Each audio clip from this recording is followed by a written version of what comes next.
Good morning, everyone, and welcome to Career Lab. We're happy to have you with us. Career Lab is the show where Master Career Counselor Julie LaCroix helps individuals with career development, career changes, career transitions. I'm also a business coach, and I help along with these kinds of problems that individuals are having.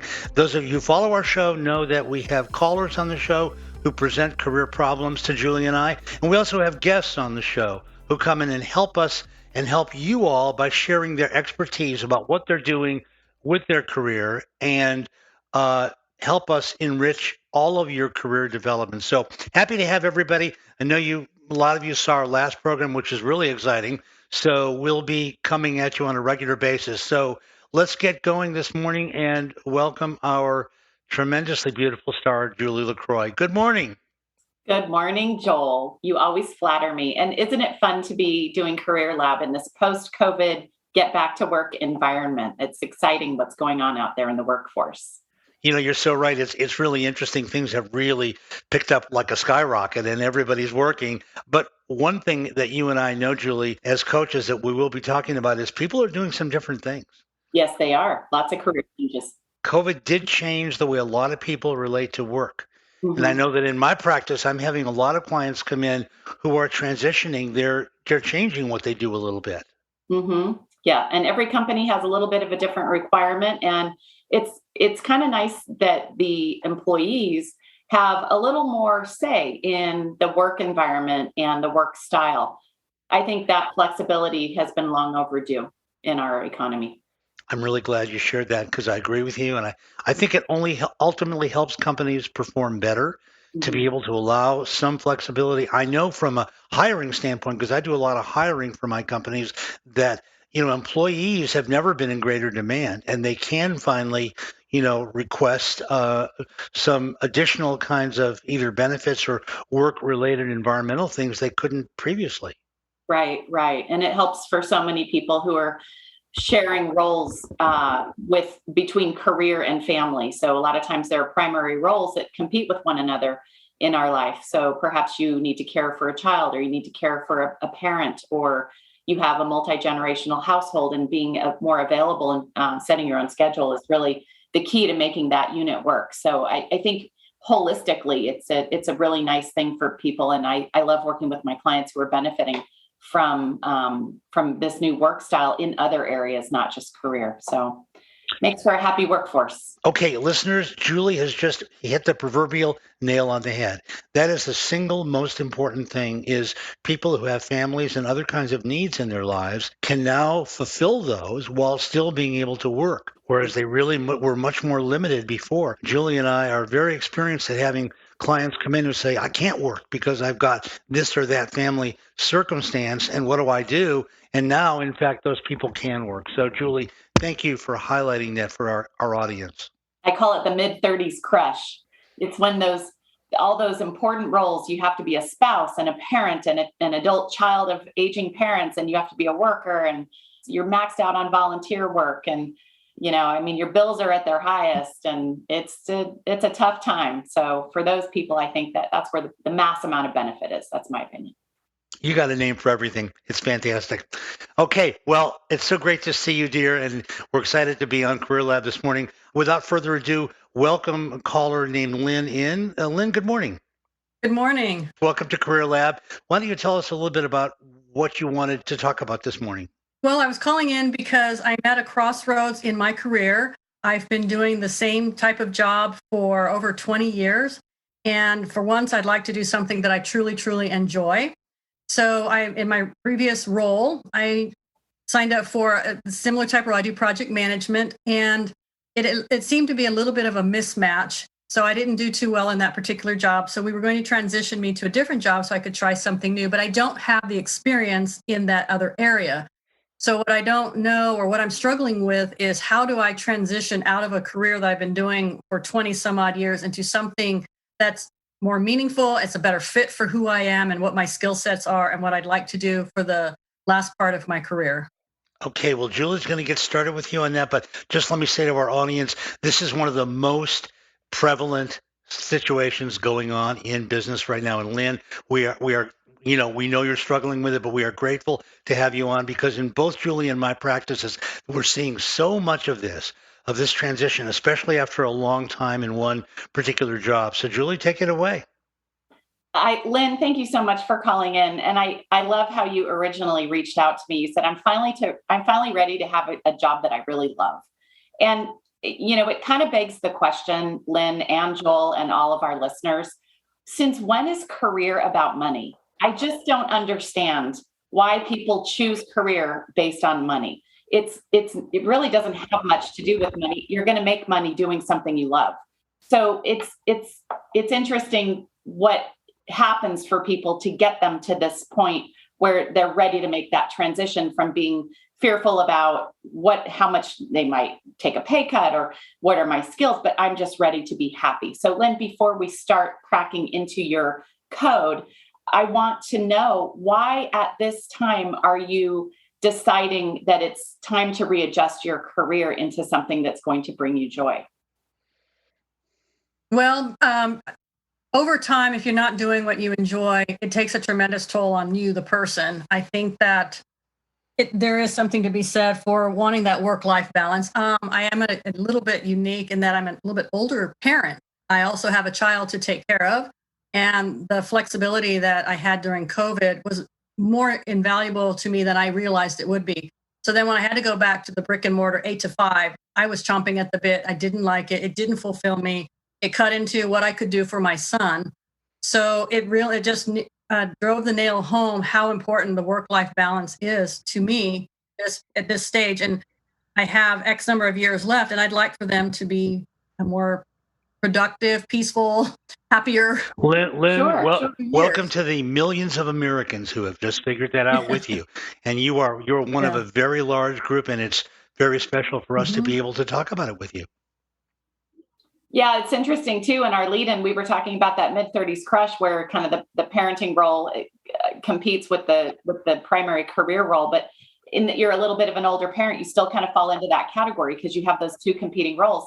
So let's talk about your former job. You were a project manager. Was that in technology, construction? What was that in? Yes, I've been a project manager primarily for IT projects with large companies, General Dynamics, American Airlines, Boeing. And I've tried project management in smaller companies, but I wasn't as successful in the smaller ones. I seem to do better in the larger companies. Great. But primarily IT. Gotcha. Okay. And so you have a pretty strong IT vocabulary. I have, as far as running a project management, yes. I'm not a developer. I'm not a software guru by any means. Yes. Right. Okay. You can't really ask this question to a 25-year-old, but I'm going to assume that you're somewhere in and around the 40 number or maybe a little bit above it. So before we do old-fashioned career counseling, somebody at your age and stage of life, especially with such a progressive, successful career pattern for 20 years where you've been building into quite sophisticated roles, this might pop the balloon. Do you have any idea if you could do it all over again, where you'd like to be? I probably wouldn't choose IT. I know for sure that's probably not it. Project management, maybe, only because I like the semi structure of it and putting the pieces together and trying to form a picture. That part I do like. Okay. I know when previous conversations we talked, I like the hunt. I like finding the pieces and putting it all together for harmony and creating the masterpiece. And as a project manager, that worked out well when it came to finding operational needs or gaps, because I could see that and put that picture together. But the rest of the project management role, and especially in an IT, didn't quite fit too well because my approach was a little bit too out of the box or too different. Okay. I have more of a creative bent than the strict IT engineering, even though my undergrad degree is engineering. Okay. And when you say creative, how is it that your creativity is considered out of the box? Well, sometimes the way I would approach problems might not be your traditional agile waterfall PM approach. I tend to look more at the people side, which I know change management's coming around and that's becoming a much bigger piece of the pie. I had a meeting once. I know they laughed at me, but it was very effective. I called it the Zen meeting, where we were having arguments in the group, and to calm down folks' tensions, we had a meeting where I turned down the lights and had candles. And I said, we can't talk for the first 10 minutes. And we just had to sit there and then what it did is it lowered the temperature of the room and the people's passions. And then we were able to discuss what we were talking about. And that was very different, especially in an engineering organization. That was not the norm. What an interesting way to approach the people side of that project, and how insightful of you and intuitive of you to be able to read what would work and what was needed in that room. What do you do for fun? Do you do some kind of meditation or? I used to be a pretty big yoga person, and I love ballroom dance. I did ballroom dance for fun and competed for a while, for many years. And I like to read, and I like to travel when I can. What do you like to read? I like to read some autobiographies of strong women, if I can. Then I like faith books and devotionals. I read a lot of that, especially these days as I get older. I don't know. Okay, well, let me jump in here only just to manage our time with Lynn. You're a tremendous guest. One thing I know that Julie and I both want to ask you is, since you're at this point and you've got this level of maturity and you have been working, for 20 years in the area you've talked about, what are you thinking about? Julie's helped you define your creativity and thought about some of the things that you've specialized in project management as you went through your career.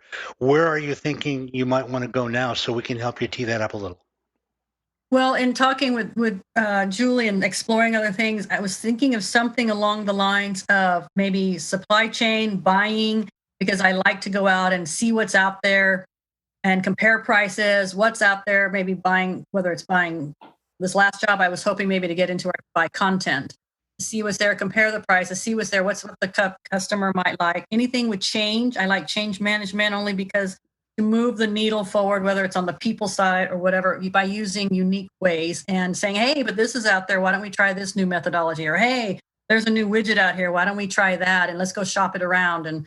But I don't know. That's where I don't know how to break into that side of the industry.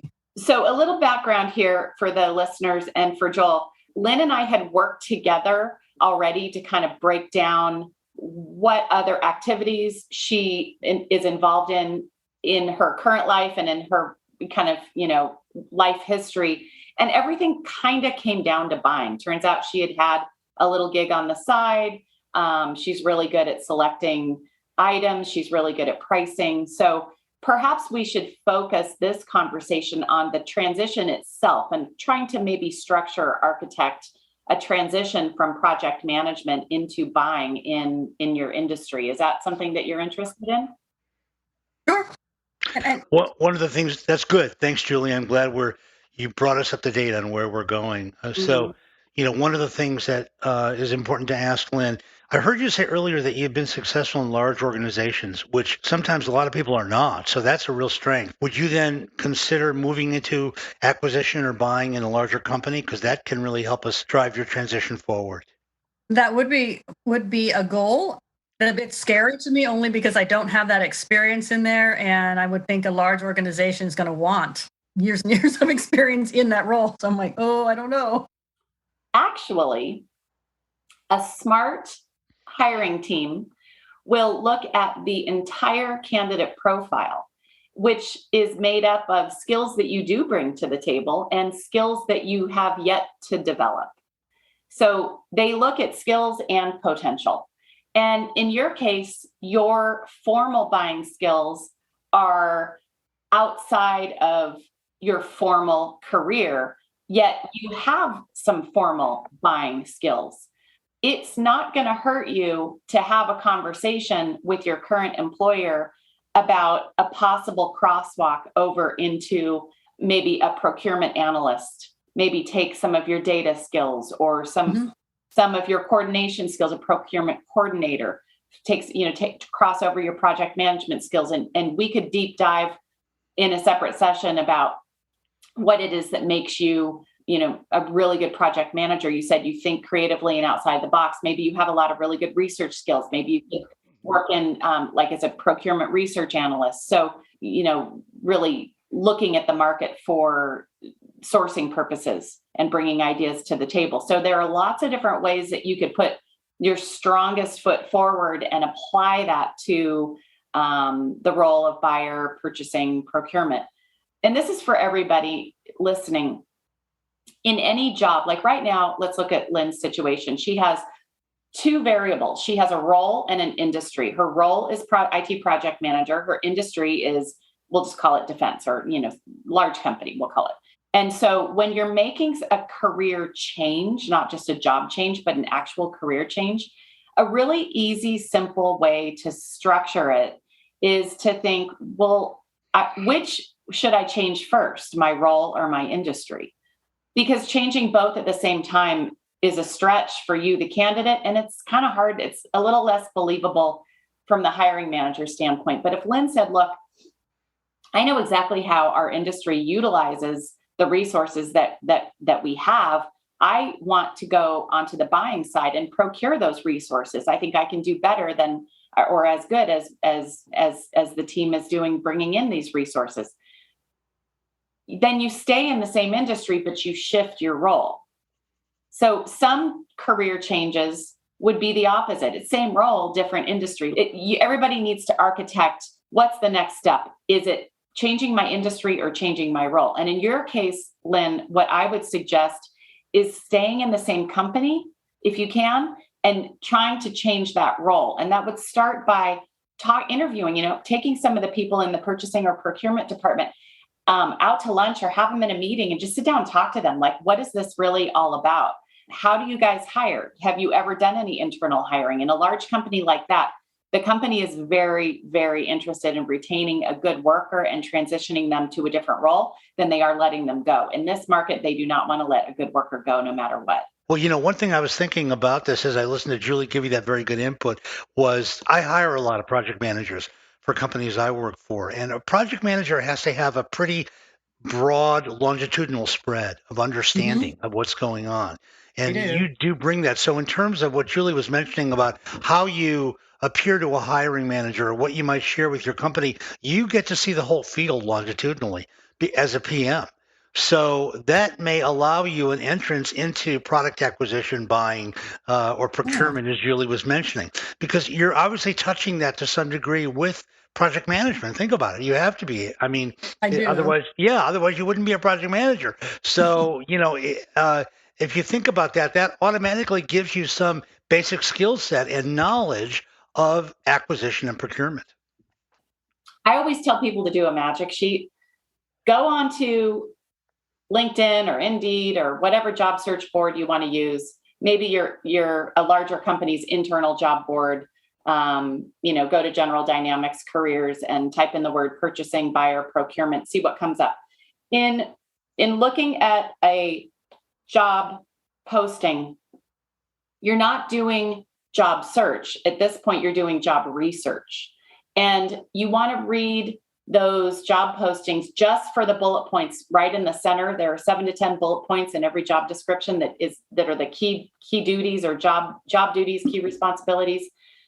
And really just look at those bullet points. Don't worry about what it says at the top or the bottom requirements. Don't worry about that. We're just researching the role itself. And take a look at what they're asking you to do in the job. Copy and paste those over into a Word document and respond to each of those bullet points with any data that you have from your work experience that lines up with that. And then what you're going to have is you're going to start to see how your experience does transition in. And it's okay if it doesn't transition in 100%. If it matches 50% or 20%, it's okay. There's still a match there.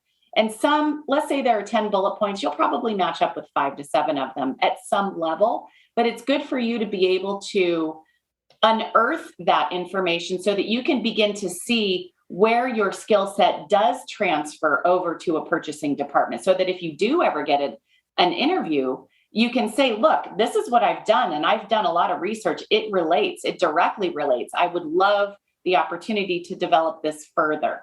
And that potential that you're showing them with a little bit of skill and experience is going to be really, really valuable, instead of because you've articulated it.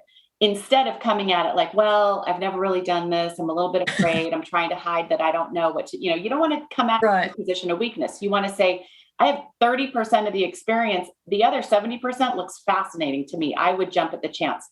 And you can also look, I'm not sure if you're in Southern California, but I know UC Riverside has an online adult education program through their extension arm for a purchasing certificate, or at least they did. And it's really, really good. A lot of universities will offer continuing ed programs. Okay. They're usually between $2,500 and $5,000. They usually take 9 to 18 months, depending on how fast you go through it. They're usually online courses, and it's going to give you, like you said, in project management. I'm not an engineer by any stretch, but I have an overarching, to use Joel's word, a breadth of a vocabulary. Taking a program like that will give you the vocabulary of purchasing and procurement in a way that you'll feel much more acquainted with it. And that's a really, really good thing for somebody at your stage of transition, where you're bringing a lot to the table and you're trying to maneuver it toward a slightly adjusted career path. To have that extra boost of education to help you build the vocabulary and awareness to orient you to the role is really going to be helpful. And even if you just start with 1 or 2 classes and then get the job, the company might, sponsor you to finish it. Okay, let me jump in, Julie. Great input. And Lynn, I think Julie's given you a primary roadmap with a couple of important steps. First of all, the educational stuff, but even equally important, the Word document that she showed you Yeah. how to do. That's really great. Did you say you're in streaming video? Did I hear you say that? Yeah.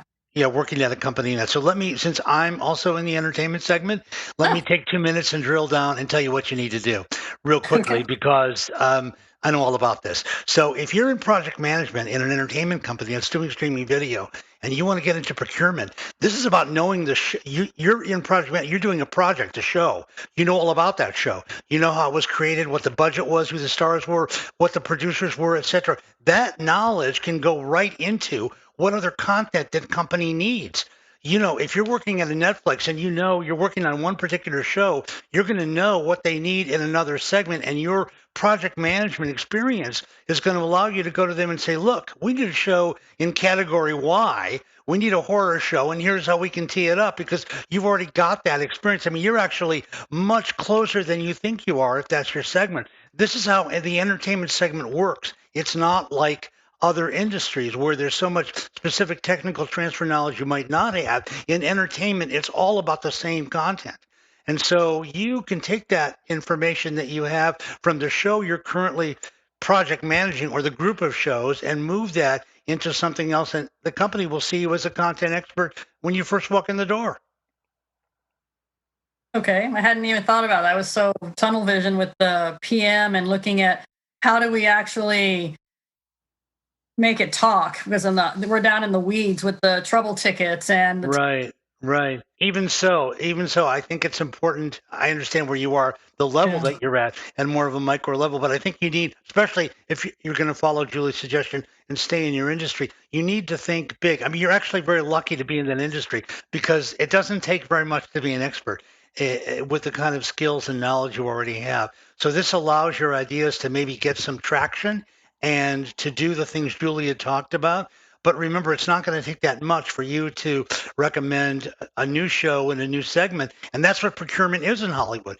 The procurement is, what are we going to make? How are we going to make it? What's the budget? And is it going to work? Right? Yep, that's true. At a larger level, that's what it is. And that's what sounds exciting. Okay, there we go. I knew this was going to hit the bell for you. It is exciting, because to work on something new, a project in that context, would be tremendously exciting and might get you out of the weeds and more, into the producer's area. The creative side. Yes, I would Right. like that. Right. Because I Right. came in to roll out a PMO. It didn't work that way. I ended up in the weeds that they needed help there. It was like, oh my gosh. Now, Right. I was thinking it'd be a stepping stone to something, but I haven't stepped out yet because I didn't know how to step out. Well, Julie and I have tried to give you a little bit of roadmap to do that. Yes, you have. Thank you. One interesting point that I'd like to make it, and this happens so much with people who are working in their early to mid 40s, is when we're ready to make that career transition, we're trying to make it from the career identity that we hold. And so this is why that was so hard for you to see the what Joel outlined. He had to kind of slam it out there for you. So when you look at your future and you look at these other jobs, don't look at them from the career identity as a project manager. Set yourself in the mindset of a purchasing or procurement or buyer role, and then start looking out into these other jobs and other educational programs and other opportunities. You have to think about it from the perspective of a buyer, not the perspective of the project manager within you, but the emerging buyer within you. And that will help you see the roles very, very differently. And that's where the happenstance is going to come your way. And happenstance is key to making this transition. Happenstance is a secret ingredient for every single job. If you ask anybody how they got their job, and they're going to say, well, it was really just a stroke of luck. And let's hear it. That's what happenstance is. That's market action. That's the job market doing its magic. So if you want to invite that good luck, that happenstance, then you've got to be seeing yourself more in a buyer's role than as a project manager's role when you go out into the world and do your research. Okay. Well, listen, Lynn, we're going to have to wrap up our segment. You have been a really exciting guest. I'm glad Julie's been working with you. I'm glad you had a chance to be exposed to her giving you input and me giving you input as well. It's exciting to work in the entertainment field. It's a great sector to be in. So we want to wish you the best. I know both of us will be talking with you offline, and we'll continue this conversation. We want to thank you so much for coming on, and maybe you'll join us again in a later podcast and tell us how it all worked out. We oftentimes do that with our callers. Might you be willing to do that? Sure, sounds good. Okay. Well, Lynn, once again, thank you. We'll sign off now, and we want to thank you for coming on the show. All right. Thank you so much. I appreciate it. Great to talk to you. Take care. Thanks. Bye-bye. So, Julie, well, that was a very fun segment with our guests. What did you think of that caller? It was neat to see her momentum grow. And then when you just knocked it out of the park, she got so excited. It was like, oh my gosh, I never even saw that. And you're right. She was working in the weeds, not in the context of her industry. And that was really the key. Sometimes you have to think like a historian when you're thinking about your career. History majors are trained to look deep dive analytically at the details and look out at the scope of the war in the context of what was happening. So the big picture, small picture is really important when you're thinking about any career change. And Lynn was stuck looking at the little picture. She wasn't looking at the big picture. Yeah. I mean, I think one thing you did that I want to mention was, for our listeners, giving her that assignment of overlapping her skills from one to another and allowing her to see that she actually did have some of what she needed was really helpful, and probably is more helpful to people who work in other industries. I mean, that's a wonderful intervention you just shared with our listeners. So for all of you who were in that segment where we had Lynn with us, what Julie was sharing with you is not just usable for that guest. That's a really wonderful way to think about a transition and to get yourself on the ground where you feel like you've got your feet on the ground and you're not floating, you know what I mean? And you can begin to go forward. What's really interesting to me is working myself in the entertainment industry, I could tell the minute she let the cat out of the bag that she was like, had her head down instead of her head up. In that segment, all she needs to do is begin to look at what she already knows and drive it forward with management. And while we don't know what video streaming company she worked with, we know that that's a really exciting area to be in. So it was great to be able to help her with that. Absolutely. The only thing we didn't address with Lynn was her fear. I don't think there was really enough time to address that, but she had I got the impression that she felt a little locked in to her job, a little locked into her role as an older mom. I got the feeling just that she was a bit of an independent contributor in her family. So I don't really know the personal background there, and it's not necessary. It just kind of came through that there was just a little more fear, and I don't want to say cling, but a quest for stability and structure. And she even mentioned that's what she likes about her role. So, a lot of times change into the unknown for people can trigger a lot of fear and become a barrier that prevents us from moving forward. And that's why I really pushed on researching the jobs in a detailed manner, linking up her skill sets with them, her experience with them, looking into those programs, because the more knowledge is power. The more you know, the more information you have, the easier it is to make a decision. And right now, her decision is not to make a job change. Her decision is to understand how much she brings to the table, because where she is, she's saying she doesn't, and she does. And that's the job in front of her right now, is to figure out how much skill and experience she does have that's transferable, so that she can build her confidence to move forward to the next step. Yeah, I think everybody who transitions, as you know, and I know, has a lot of anxiety. I'm glad you brought it up. I mean, it doesn't matter even if you're transferring in a linear way to a job, just like the one you have now. There's a lot. I mean, transition. Someone said to me recently in a coaching meeting, transitioning is really more complicated than you think it is, and they were right about that. A lot of people have anxiety about a lot of the associated things going on. So you're bringing it up for our listeners is absolutely appropriate, Julie, and I agree. And the other thing that was going on with her specifically was in Hollywood, worker bees don't tend to look up. They just look around at what they're doing. And there's a lot of intimidation about walking into an executive's office and going, look, I can do this job. Just hire me. It's very intimidating to do that. So I was trying to help her get with that program, that she can actually do that. Because if she does, she'll probably get the job. She probably would. I sense she's a bit risk averse. And I think giving her that little bit of push, she just needs a little bit of momentum. She's in her industry, she's going to have to get over that. She's going to have to get over that risk aversion, because that doesn't work in that industry. Specifically, that's very, very tough in that industry. And so, she's got to make that happen. And if you're working with her, or I am, or whatever, I'm sure we will. So, yeah, and the irony is, if she does get into a buying role, she'll probably be very aggressive. It's where exactly. Where she fits. And very happy, because it'll satisfy her creative part. Yes. I mean, thinking of buying a new show. I don't know if you know this, but I'm in this industry. These shows that we see now, they're written by somebody named John Smith, who just stayed home for 5 weeks and wrote this script. And it's a pilot. He's never done anything in this. Here he has no resume on IMDb, and he sells the pilot, and suddenly he's a rock star. That's how it happens. So it's exciting, because as a buyer, you find that's what your job is to find those diamonds in the rough that can make money for an HBO or another streaming service. So see you later.